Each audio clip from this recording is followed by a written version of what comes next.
অনেকে বলছে পুরো জোটের সিস্টেমটা ভেস্তে গেছে। আচ্ছা, হ্যাঁ, আমি ওনার সাথে কয়েকটা বিষয় যুক্ত করতে চাই। আসলে গত 17 বছর তারেক রহমানের নেতৃত্বে রাজপথে আন্দোলন হয়েছে ঠিকই, কিন্তু সেই আন্দোলন কিন্তু সফল হয়নি। সেই আন্দোলন সফল হয়েছে কার নেতৃত্বে? নাহিদ ইসলামের নেতৃত্বে। তাহলে বাংলাদেশের 5ই আগস্ট পরবর্তীতে সবচেয়ে নিরাপত্তাহীনতায় থাকার কথা কে এক দফার ঘোষণা দিয়েছে? নাহিদ ইসলাম। নাহিদ ইসলাম যদি এই দেশে বসবাস করতে পারে উইদাউট বুলেট প্রুফ গাড়ি, অন্যান্য দলের নেতারা যদি, এবং আমার দেশের সাধারণ মানুষ যদি বুলেট প্রুফ গাড়ি ছাড়া চলাফেরা করতে পারে, তাহলে কেন অন্য আরেকজন পারবে না? এই যে অসমতাটা, এই অসমতাটা আমাদের একটু চিন্তা করা দরকার। আরেকটা যেটা বিষয়, যে আমরা বারবার বলছি যে সরকার এটা পারতেছে না, নির্বাচন কমিশন এটা পারবে না, ইত্যাদি ইত্যাদি। আচ্ছা, আমাদের রাজনৈতিক দলগুলোর কি কোনো দায় নেই? 5ই আগস্ট পরবর্তীতে আপনি দেখেন, এই যে বড় দল, তারা নিজেরা মারামারি করে প্রায় 200 মানুষ মেরে ফেলছে। থানায় যখন ছিনতাইকারীকে ধরে নিয়ে গেছে, তাকে নিয়ে আসছে জোর জবরদস্তি করে থানাগাড়া উপরে। তো এগুলো কি আসলে একটা এই যে পরিস্থিতি ঘোলাটে করার জন্য দায় নেই? এখন আসলে আমাদের করণীয়টা কি? আমাদের টাইম খুব লিমিটেড, মাত্র 15 দিন হাতে। আপনি একজন রাজনীতিবিদ, আমি কিন্তু বিষয়টাতে কাউকে না ছোট করতে চাই না, বয়সকে বিচার করতে চাই না। আপনারা অনেক ভালো করছেন। আপনার কাছে কি মনে হয় যে বিএনপি অ্যাক্টিং চেয়ারম্যান, বিএনপির ভারপ্রাপ্ত চেয়ারম্যান দেশে আসতে পারছে না, যেখানে আপনাদের কোনো, আপনি প্রশ্ন তুলেছেন যে বুলেট প্রুফ গাড়ি ছাড়া আমাদের নেতা চলছেন, আমরা চলছি। অ্যাক্টিং চেয়ারম্যান দীর্ঘদিন যে আন্দোলন করেছে, আমি আপনার বলছি, আপনারা যাদের শত্রু, মানে অ্যাক্টিং চেয়ারম্যান তাদেরই শত্রু। আমি টক শোতে এর চেয়ে বেশি খোলাসা বলা ঠিক হবে না। তো যেই শত্রু আপনাদেরও, যেই শত্রু বিএনপির অ্যাক্টিং চেয়ারম্যানেরও, তো বিএনপির অ্যাক্টিং চেয়ারম্যানের জীবন সংশয় হচ্ছে, আপনাদের কোনো জীবন সংশয় হচ্ছে না, এটা কি আপনি শুধুই মাত্র বলবেন যে এটা তার ভীতি, নাকি বাস্তবতা থাকতে পারে? দেখেন, এটা কিন্তু আমি বলছি যে একেবারে সেভ একজন ইয়াং রাজনীতিবিদ হিসেবে কোনো পক্ষপাত দুষ্ট হয়ে কথা বলবেন না। না, পক্ষপাত দুষ্ট না। ধরেন, আপনি যখন জুলাই আগস্টে আন্দোলন হয়, সবাই কি রাজপথে নেমেছিল? কিছু মানুষ তো ঘরে ছিল, তাই না? আন্দোলনে যায়নি, ভয় পেয়েছে, তাই না?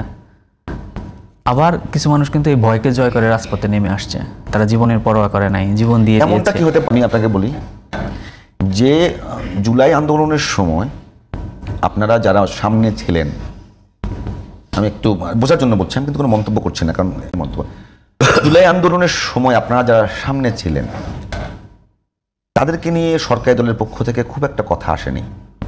কথা এসে যে তাদেরকে সহযোগিতা করছে, আমি সেই সময় কথা বলি বিএনপি এবং জামাত।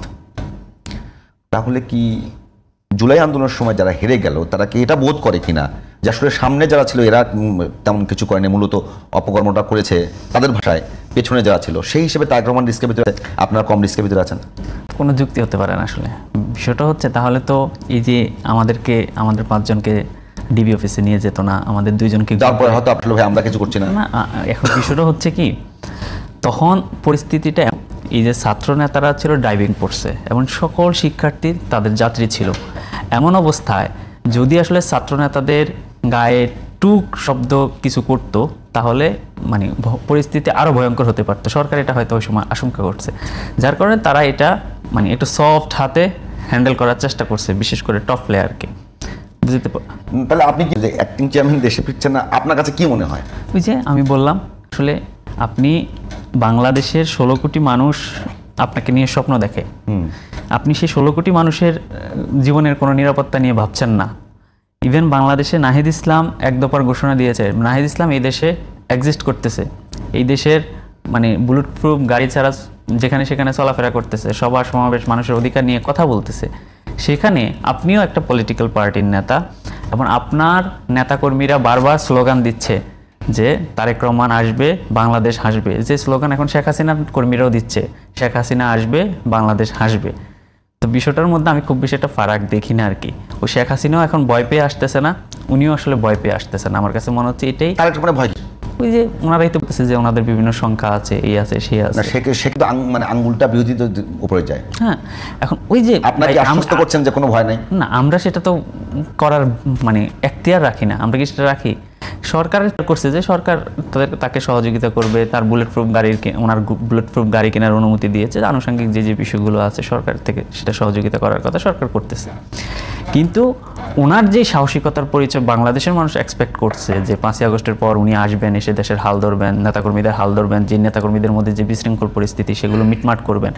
কিন্তু উনি আশা করেছিলেন নভেম্বরে, আমরা খুব কনফিডেন্টলি কয়েকজন নেতাকে দেখলাম যে উনি নভেম্বরে ফিরতেছেন। কিন্তু যখন নমিনেশন ঘোষণা করা হলো তখন যখন দেখলেন যে আসলে ওনার 60% আসনে বিদ্রোহ শুরু হয়ে গেছে এবং 60% না, ওভারঅল 60টা হলে মানে ওই যে 237টা 60%